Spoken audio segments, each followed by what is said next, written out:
Hey everyone, it's week 3 of 4 already in Leviticus. I can't believe it. I hope you are enjoying our series as we go through and learning some interesting things about God in the process and just about His Word. And what we're going to talk about in this video is how does God instruct worship to Israel? So this is a lot of what the book of Leviticus is going to deal with, is how do they actually worship God?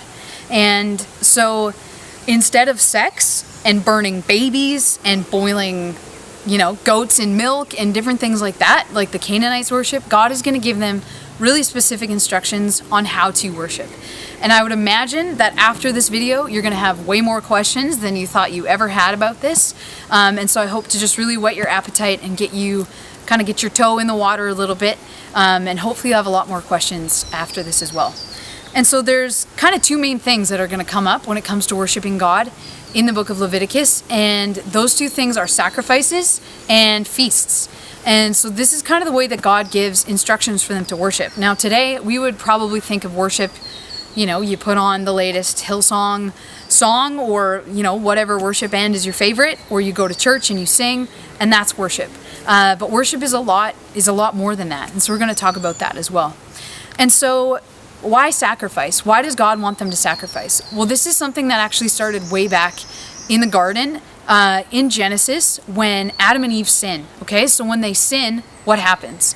Sin enters and that causes separation. So now there's separation from God. And so what does God do? God kills an animal and clothes them to cover over their sin, is kind of the imagery that you're getting. So to atone for means to cover over. And so the punishment of sin is death. And so there had to be a death. So instead of killing Adam and Eve, he kills this animal. And you're going to see sacrifice throughout Genesis, throughout Exodus, Leviticus, kind of all the way until Christ. Sacrifice is the way that this is practiced. And so it has a lot of relevance for us today as well, actually. And I'll unpack that more for you in Hebrews. And so why sacrifice? Why sacrifice? So sin separates us from God, and the punishment of sin is death. And so God is going to have to give them a way to atone for their sin so that they can be in relationship with Him, so that they don't have to be separated from Him. And so what's really unique about this, if you read Leviticus, is the first several chapters, it's, you can offer a goat, you can offer a turtle dove. If you're poor, here's some grain. There's all of these different sacrifices, but it's still really specific because they cannot sacrifice whatever they want. And another important thing with sacrifice is that it costs something. So it had to cost them something. And why did it have to cost them something? Because they had to realize the weight of sin and that it actually separated them from God. And so whether they lied, whether they stole, whatever the sin was, it was going to cost them something. And it was going to cost them the life of an animal that they themselves raised. And then they'd have to sacrifice it. And so it teaches a lot of the weight of sin, which today, sadly, we miss a lot of. We don't really have that weight because we don't have to do a sacrifice every time we sin. And like I mentioned, life is in the blood, okay? So when you're sacrificing an animal, there's also blood involved. And so there's some really specific instructions on what to do with the blood of an animal. And I would encourage you guys to kind of look into some of those details. There's some really great resources online for you as well to just kind of learn about sacrifice and what's done with the blood, different things like that. And so the imagery of sacrifice and what it's going to really put in the minds of Israel is that sin costs something and that there's a really specific way to worship God and that they can't do anything kind of creative that they want. It has to be kind of God's way, which says a lot about how powerful God is as well. So that's really important for us. And then the other thing that's going to come up is feasts. Okay, so there's actually a lot of feasts in the book of Leviticus. You'll find them at the end of the books. And why feasts? Okay, we like our feasts, we like parties, we like Christmas, different things like that. But there's actually a lot of feasts that God gives Israel. And why does He give them to them? So that they remember. That they remember certain things that God did for them. So you may have heard of Passover before. Passover is one of the feasts, and it's to commemorate when God took them out of Egypt and took them out of slavery. And so all of the different feasts, they're for a really specific reason, and it's all to remember who God was. And so their worship, the way that God instructs them to worship, is going to show them the cost of sin, and what it takes to be in relationship with God, but their worship with the feasts is also going to remind them who God is and what he's actually done for him. And so that's a really powerful thing for them not to forget who God is and forget what he did for them. And if you read through the whole Old Testament, you'll see that a lot of the feasts they don't actually keep, which is quite sad. And so, they're supposed to have Passover every year. It's only mentioned a few times in the Old Testament that they actually keep it.